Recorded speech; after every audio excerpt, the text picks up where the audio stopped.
Hi guys, అందరు ఎలా ఉన్నారు? నేనైతే చాలా బాగున్నాను. మీరు ఎలా ఉన్నారో కామెంట్ చేయండి. అండ్ ఆఫ్టర్ ఉగాది తర్వాత మినీ బ్లాగ్ అనమాట ఇది. 4 days హాలిడేస్ వచ్చిన తర్వాత వెళ్ళాం కాలేజ్కి. అండ్ కావ్య వచ్చేసి స్ట్రేట్ హెయిర్ అనమాట, తను కర్ల్స్ చేశానంటే అదే చూపిస్తున్నాను మీకు. అండ్ ఇంత ఎర్లీ మార్నింగ్ వచ్చి చదువుకుంటున్నామని మాత్రం అనుకోకండి. ఆ రోజు స్ట్రిప్ టెస్ట్ ఉండే, అందుకే అలా ప్రిపేర్ అవుతున్నాం. యాక్చువల్లీ మాది 4th floor అనమాట, కాకపోతే గేట్ ఓపెన్ చేయలేము. 3rd floor ఉన్న రూమ్లో కూర్చున్నాము. అండ్ అక్కడ డిస్కస్ ఏంటంటే కావ్య 1 week నుంచి కాలేజ్కి రాలేదు. అంటే ఆ రీజన్ చెప్తున్నాను అనమాట, ఎందుకు రాలేదు అనేది. చాలా ఫన్నీగా ఉండే ఆ రీజన్.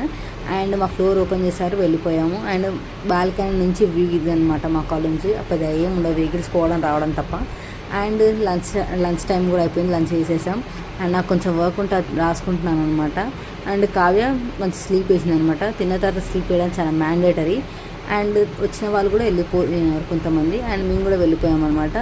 వెళ్తూ బేకరీ ఉండే, మాకు బేకరీ టచ్ అవుతుంది రోజు. కాలేజ్ స్టూడెంట్స్కి బేకరీ అంటే ఒక ఎమోషన్. అండ్ అక్కడికి వెళ్ళినాం, అలా టైంపాస్ చేసినాం. అంతలోనే మా అన్న వచ్చేసాడు.